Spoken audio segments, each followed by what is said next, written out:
Assalamualaikum warahmatullahi wabarakatuh.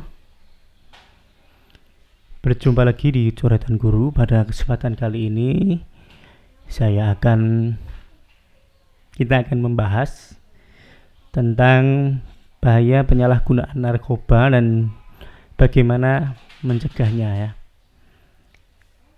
Ini merupakan pembelajaran yang ada di SMK pada kompetensi dasar budaya hidup sehat. Kita mulai.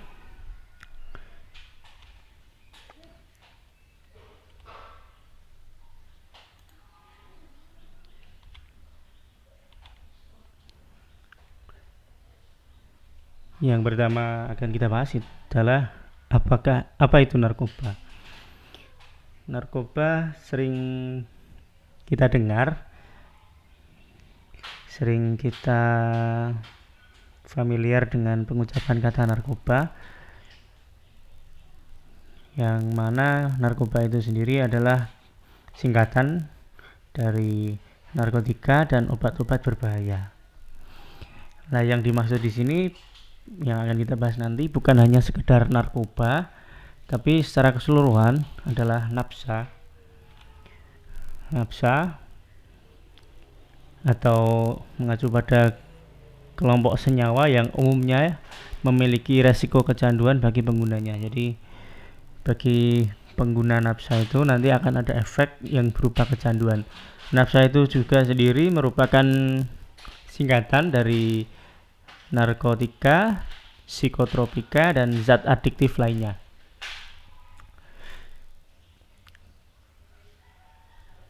Narkotika ini sendiri adalah obat-obatan yang sebenarnya kalau sesuai prosedur penggunaannya itu ada yang digunakan untuk membius, kemudian sebelum operasi, kemudian ada yang untuk sebagai obat penenang bagi orang yang gangguan jiwa dan lain sebagainya.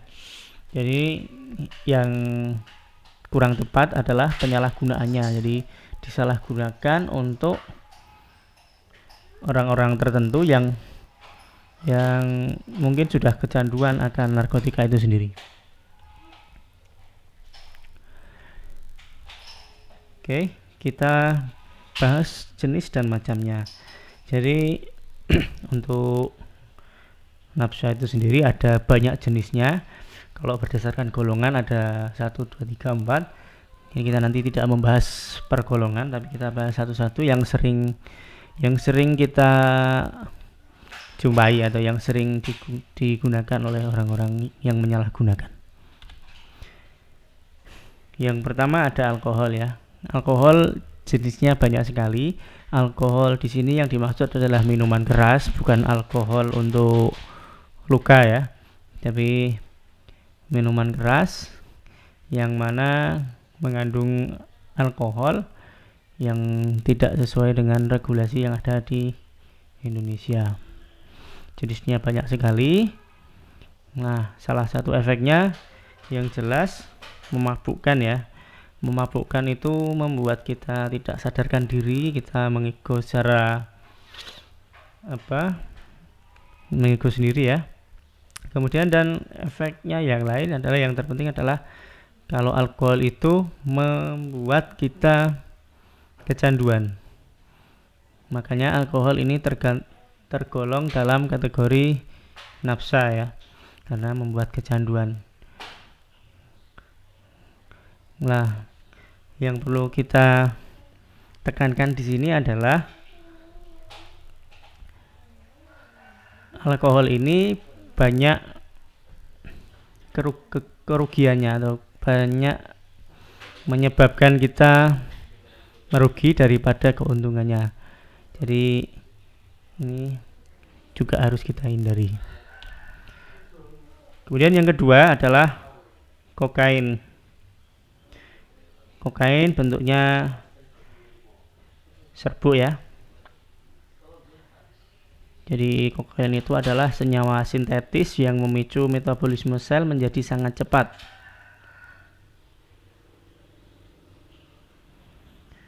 Jadi membuat kita bersemangat, membuat kita jadi seperti tenaganya tidak habis-habis, itu adalah kokain. Dan jenis kokain itu juga banyak.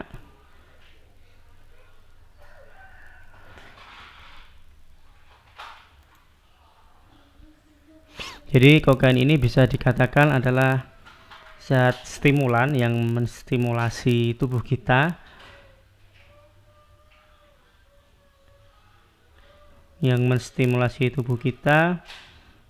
Jadi ketika kokain ini masuk di dalam tubuh kita,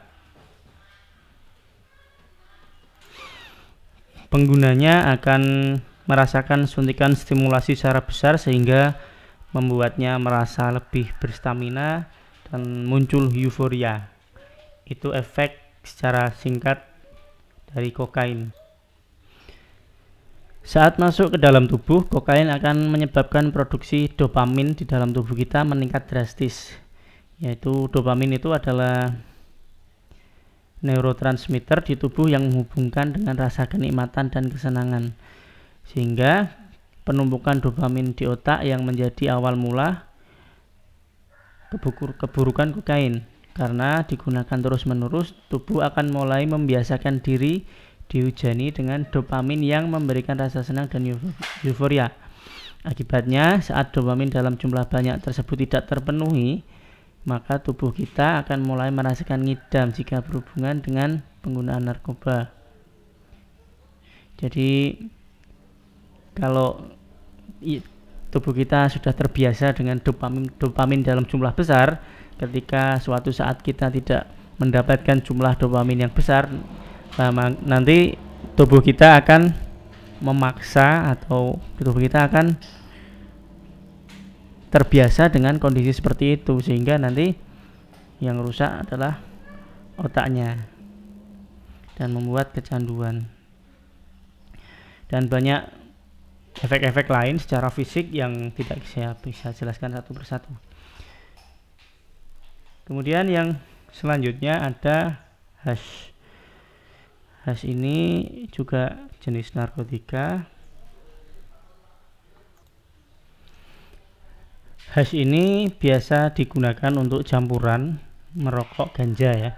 Jadi selain efek kecanduan, hash ini juga dapat menimbulkan gangguan mental ya, dan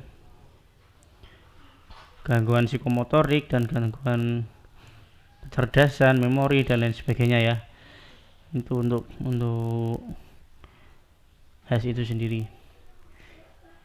Kemudian selanjutnya ada heroin.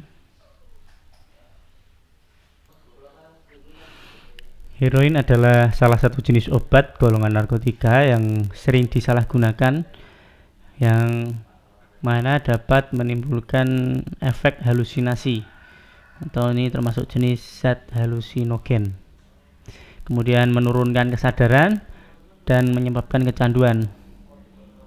Di Indonesia, heroin ini juga disebut putau ya, yang biasanya berbentuk bubuk putih dan akan berubah menjadi coklat kehitaman serta lengket setelah dipanaskan. Heroin terbuat dari morfin, salah satu jenis narkotika yang digunakan sebagai obat anti nyeri pada penderita penyakit tertentu.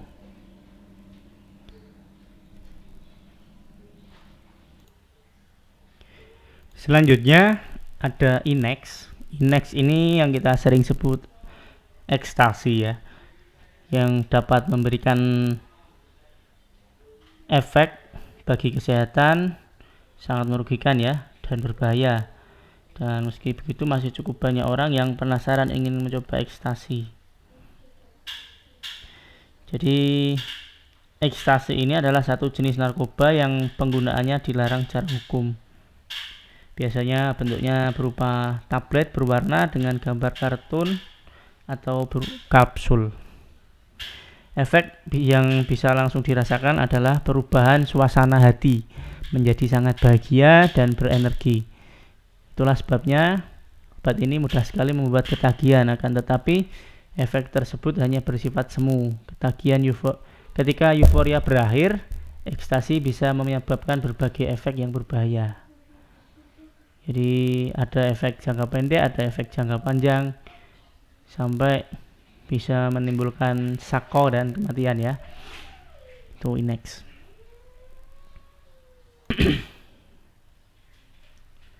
Selanjutnya ada LSD.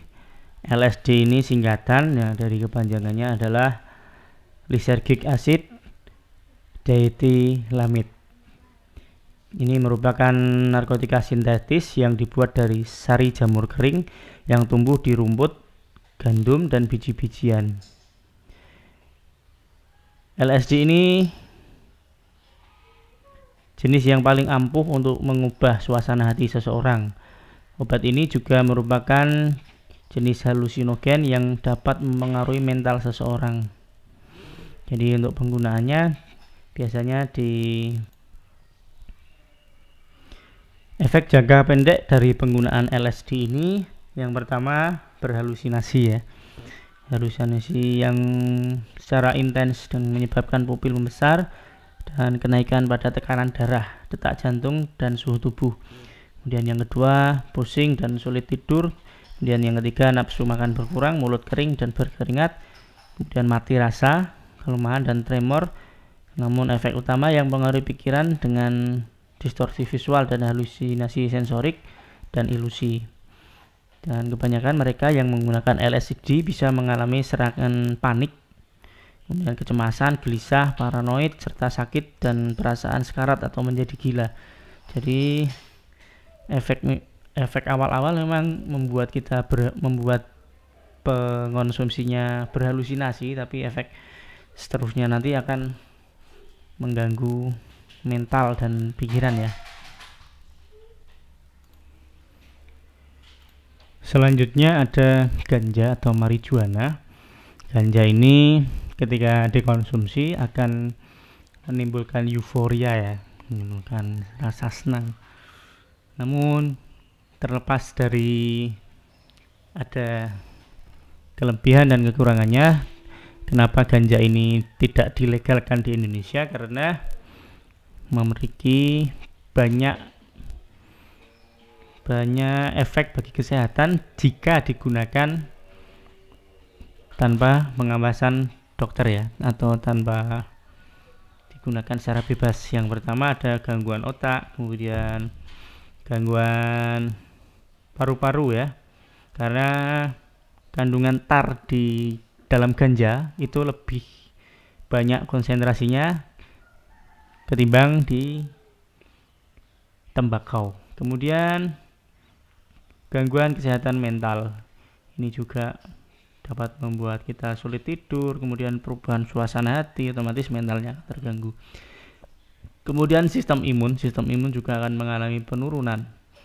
Kemudian sistem peredaran darah, detak jantung meningkat, kemudian akan membahayakan ya bagi penderita jantung. Kemudian bagi yang hamil dan menyusui juga akan mempengaruhi perkembangan otak janinnya. Dan masih banyak efek-efek buruk lainnya ya. Jadi ini juga harus dihindari. Kemudian ada yang namanya opium. Opium ini adalah tanaman yang mengandung morfin di dalamnya ya. Jadi yang bekerja secara langsung pada sistem saraf pusat untuk menghilangkan rasa sakit. Zat ini merupakan narkotika golongan pertama yang dimana memiliki daya adiktif yang tinggi. Jadi seperti ganja, heroin, kokain, morfin, opium itu masuk dalam kategori itu. Kalau zaman dahulu digunakan sebagai pengobatan ya, tetapi zaman sekarang malah disalahgunakan. Yang efek samping dari kecanduan opium yaitu ada penurunan kesadaran, kemudian rasa ngantuk, lesu, kemudian penglihatan kabur, euforia, dan konstipasi. Jadi sangat mengganggu kesehatan ya, dari mulai mental, kemudian dan fisik dan lain sebagainya. Kemudian selanjutnya ada sabu-sabu ya. Sabu-sabu ini memberikan efek yang dapat dirasakan dengan dikonsumsi lewat mulut, kemudian dihirup, dihisap dalam bentuk rokok, sehingga dilarutkan untuk disuntikkan ke dalam tubuh. Jadi penggunaan sabu-sabu ini banyak macamnya, dan ini sering digunakan di kalangan artis ya, karena efek yang ditimbulkan dari sabu-sabu ini adalah untuk meningkatkan fokus dan mood dan rasa percaya diri selama beberapa saat. Otomatis di samping dia memberikan efek seperti itu, juga memiliki banyak efek negatif ya. Yang pertama, bisa membuat kecanduan, kemudian menurunkan tingkat kesejahteraan ekonomi karena harganya mahal ya. Kemudian dapat membuat infeksi berbahaya karena penggunaannya lewat jarum suntik yang biasanya digunakan bersamaan ya, bergantian ya. Kemudian perubahan pada tubuh dalam jangka pendek dan jangka panjang. Untuk fisiknya bisa berupa nafsu makan berkurang, kemudian berat badan, insomnia, memicu perilaku hiperaktif, kemudian nafas lebih cepat dan pendek, detak jantung lebih cepat dan tidak teratur, suhu tubuh tinggi, gizi buruk, dan banyak lainnya ya. Jadi ini harus dihindari juga. Yang membahayakan lagi juga bisa merusak mental ya. Kemudian kerusakan fungsi organ yang berujung pada kematian ya. Jadi naudzubillah ya. Demikian contoh-contoh narkotika ya. Kita lanjutkan pada dampak yang ditimbulkan akibat penyalahgunaan narkoba. Yang pertama, ada dampak tidak langsung, banyak sekali ya. Kan banyak uang yang dibutuhkan untuk penyembuhan dan perawatan kesehatan pecandu jika tubuhnya rusak digeroti zat beracun. Jadi yang pertama, sudah mulai penggunaannya saja harganya untuk narkoba juga mahal ya, otomatis akan membutuhkan banyak uang. Setelah menjadi pecandu juga otomatis akan menghabiskan banyak uang karena butuh direhabilitasi, butuh penanganan dokter dan lain sebagainya.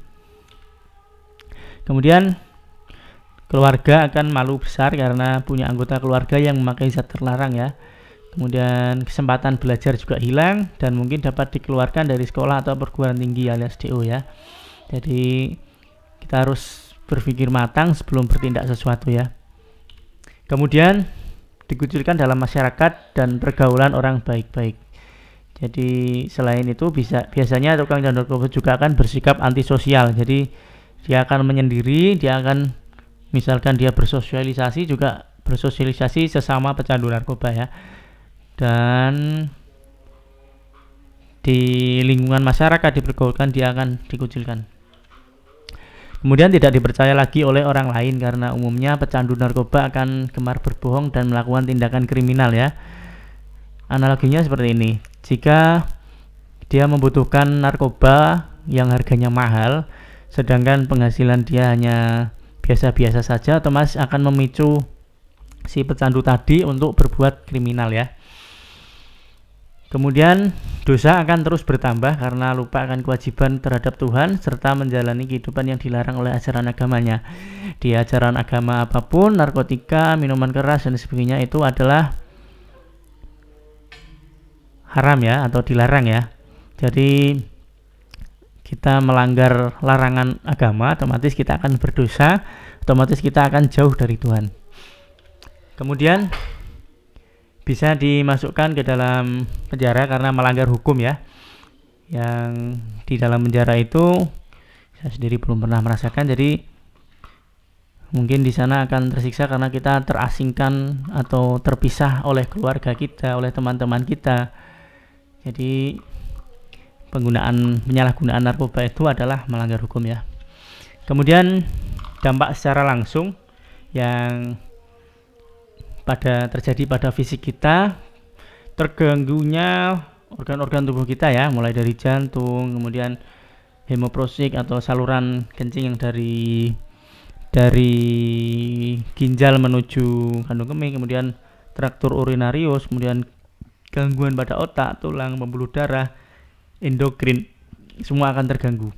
Kemudian gangguan pada kulit, sistem saraf, paru-paru, gangguan sistem pencernaan, dan juga kemungkinan besar akan menularkan, terinfeksi penyakit menular seperti HIV/AIDS, hepatitis, herpes, TBC, dan lain sebagainya, karena penggunaan jarum suntik yang bergantian dan lain sebagainya ya. Dan banyak dampak lainnya yang merugikan badan manusia yang tidak bisa disebutkan satu persatu karena banyak sekali.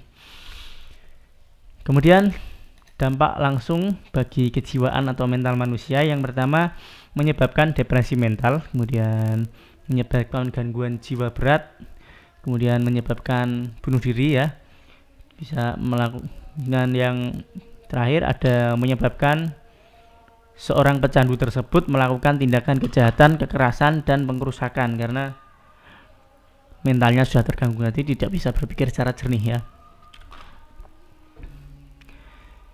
Efek penggunaan atau penyalahgunaan narkoba pada penampilan bisa diperhatikan ya, ini usia 29 dan 31, yang sebelah kanan, yang kiri 29, berubah sekali ya, kulitnya sudah pada rusak. Nah ini 7 tahun sudah berubah seperti orang tua. Kemudian ini ya, setahun ya, kulitnya sudah rusak ya. Kemudian ini juga jadi kurus. Ini juga ada tampilannya. Ini juga sudah berubah drastis orangnya, padahal baru 2 tahun. Mari kita stop penyebaran narkoba dalam kehidupan remaja melalui yang pertama. Jadi penyebarannya itu yang biasanya ya diawali dengan merokok ya, hanya merokok. Kalau kita sudah berkumpul dengan sosial yang merokok juga, nanti akan meningkat levelnya, lama kelamaan nanti levelnya akan meningkat, dan lama kelamaan nanti akan mencoba ganja dan lain sebagainya. Jadi hindari ya, jangan merokok ya. Kemudian pacaran ini juga menyebabkan menyalurkan ya, atau penyebaran narkoba bisa melalui pacaran. Kenapa pacaran? Karena pacaran itu secara tidak langsung itu akan membuat mental kita merasa tidak malu melakukan suatu hal yang dilarang oleh agama.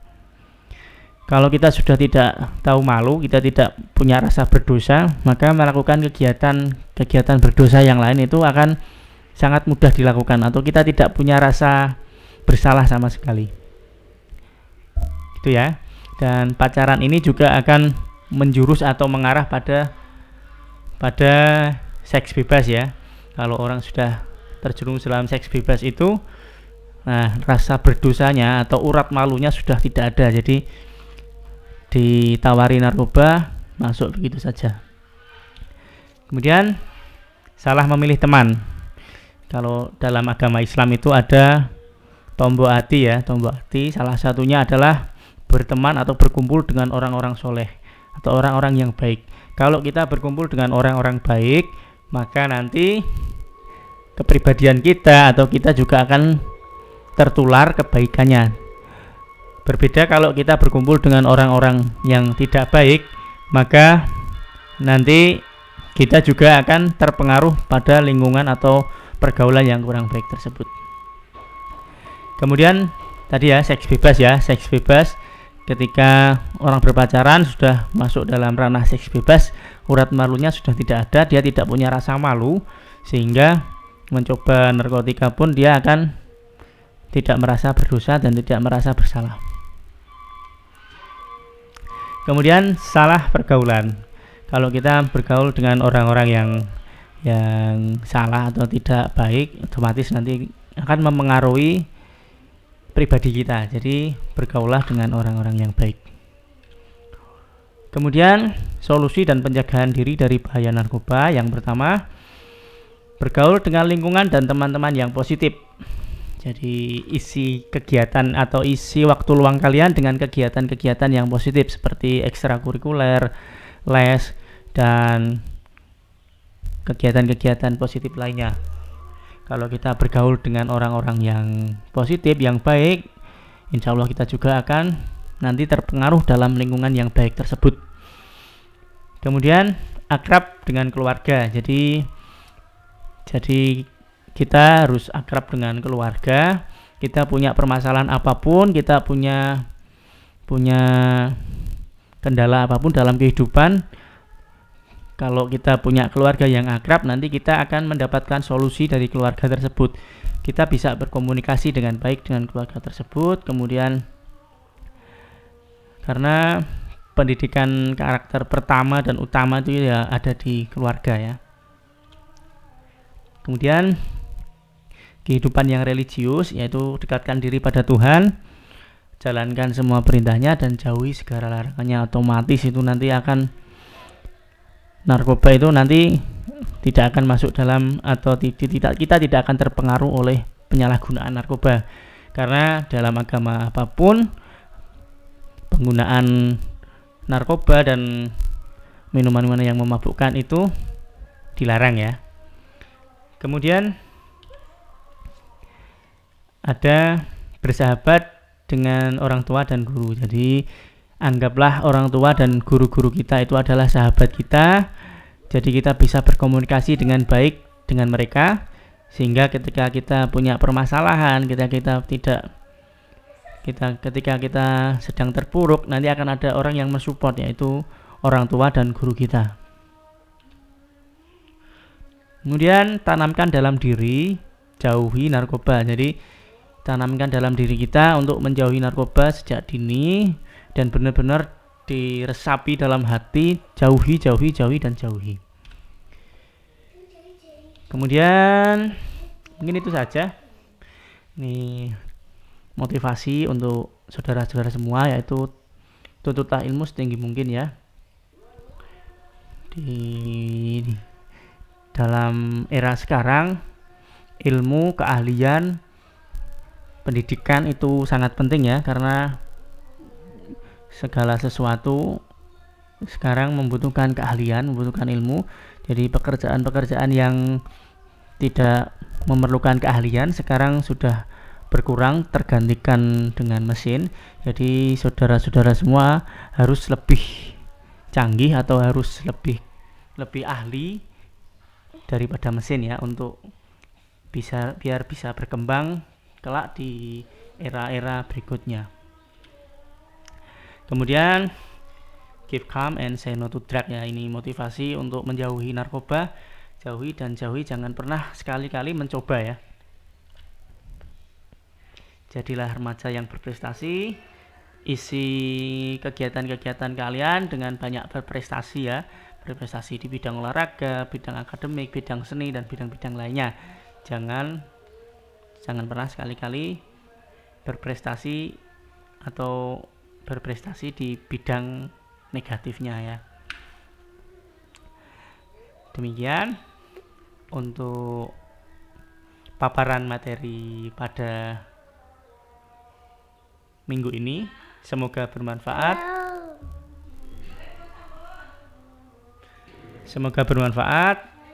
Dan jika ada pertanyaan, silakan ditanyakan, boleh secara langsung maupun di kolom komentar ya. Dan untuk penugasan nanti akan saya susulkan. Semoga memicu kalian untuk tetap berprestasi dan menjauhi narkoba ya. Sampai ketemu minggu depan. Assalamualaikum warahmatullahi wabarakatuh.